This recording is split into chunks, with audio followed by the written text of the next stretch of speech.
আপনি একজন নতুন প্রজেক্ট ম্যানেজার, প্রজেক্ট ম্যানেজ করা শুরু করেছেন। এখন স্পন্সর এবং স্টেক হোল্ডাররা আপনার কাছ থেকে প্রজেক্টের রিপোর্ট চাচ্ছেন, যে প্রজেক্টের স্ট্যাটাস রিপোর্ট কোথায়, কিন্তু আপনি জানেন না যে প্রজেক্ট স্ট্যাটাস রিপোর্ট আবার কেমনে তৈরি করতে হয়। তাহলে এই ভিডিওটা আপনার জন্য। বাই দ্য ওয়ে, আপনি যদি আমাকে না চিনে থাকেন, আমার নাম হচ্ছে নাজমুল। আমি একজন পিএমপি সার্টিফাইড প্রজেক্ট ম্যানেজার। বর্তমানে আছি সিটি ব্যাংক এনএ ইউরোপে ভাইস প্রেসিডেন্ট হিসেবে। তো চলেন শুরু করা যাক। আচ্ছা, প্রথমে বুঝে নেই প্রজেক্ট স্ট্যাটাস রিপোর্ট আসলে কি।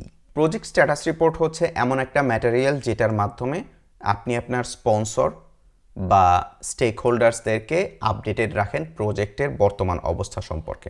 মানে আপনি আপনার প্রজেক্টে কী কাজ কমপ্লিট করছেন, কতটুকু কাজ বাকি আছে, আপনি কি সময়ের মধ্যে করতে পারবেন কিনা, সঠিক বাজেটের মধ্যে কাজটা কমপ্লিট করতে পারবেন কিনা, কোনো রিস্ক আছে কিনা ইত্যাদি বিষয় নিয়ে আপনি ওভারঅল একটা আইডিয়া দিবেন আপনার স্পন্সর বা স্টেক হোল্ডার্সদেরকে। এখন প্রশ্ন হচ্ছে যে এটা কতদিন পর পর দিতে হবে।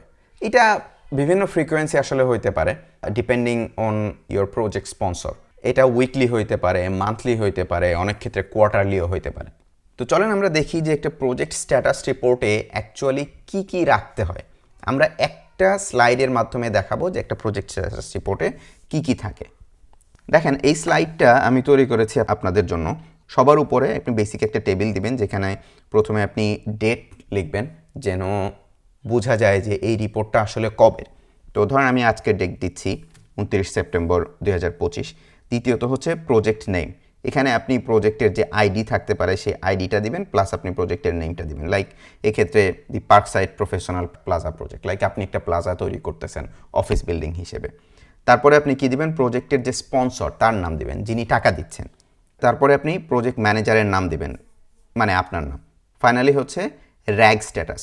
র্যাগ স্ট্যাটাসটা কি? Rag stand for red, Amber and green.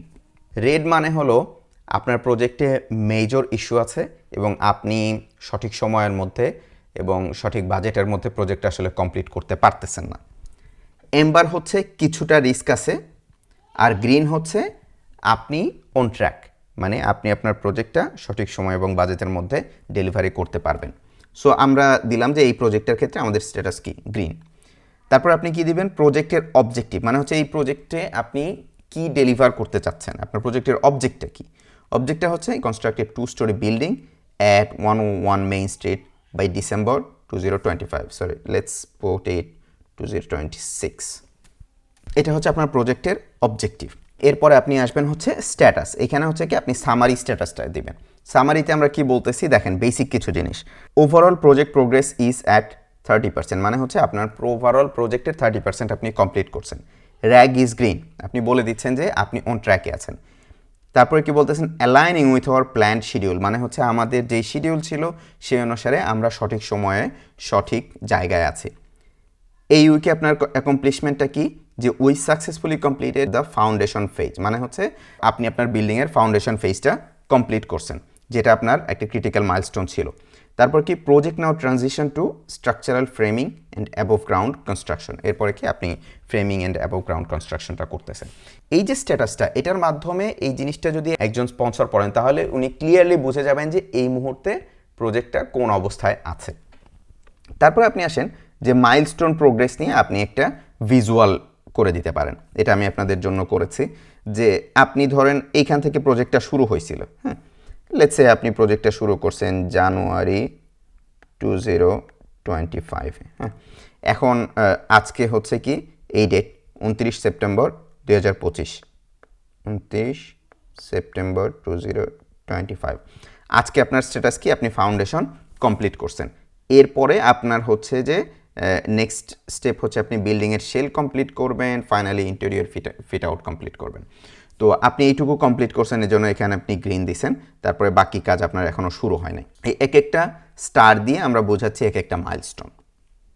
তো এই চিত্রটার দিকেও যদি একজন স্পন্সর দেখেন, তাহলে তিনি খুব সহজে বুঝতে পারবেন যে কোন জায়গায় আছি আমরা আর কি বাকি আছে।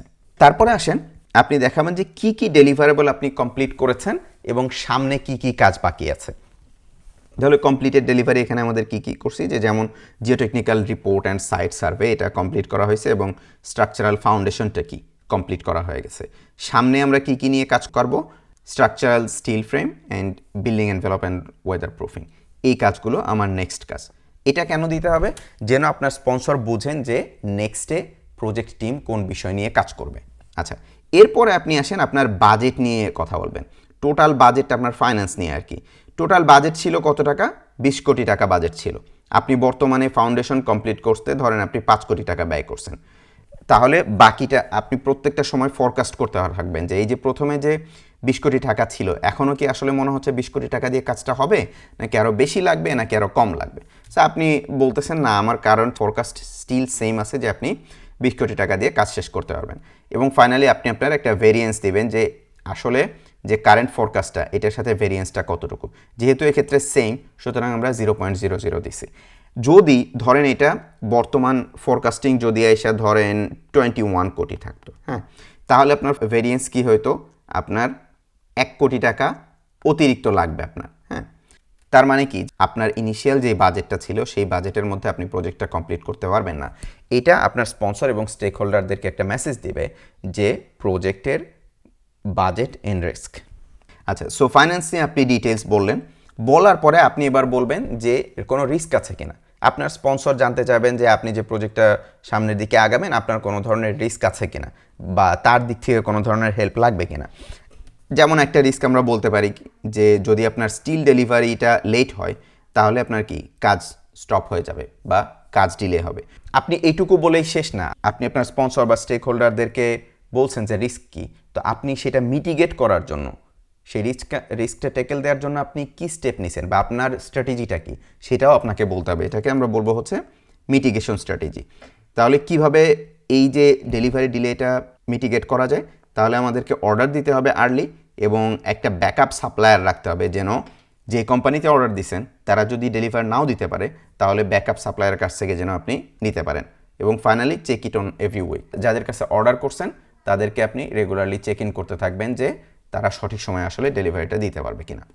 এই ছিল হচ্ছে ওভারঅল আপনার খুব সিম্পল স্ট্রেট ফরওয়ার্ড একটা প্রজেক্ট স্ট্যাটাস রিপোর্ট, যেটাতে আপনার সব কিছুই আছে কিন্তু খুবই easy to read and easy to follow. এটা নিয়ে আপনার যদি কোনো প্রেজেন্টেশনও দিতে হয় আপনার স্পন্সরের কাছে তাহলে এটা খুব সহজেই আপনি এটা দিতে পারবেন। প্রজেক্ট স্ট্যাটাস রিপোর্ট সিম্পল রাখাটাই ভালো।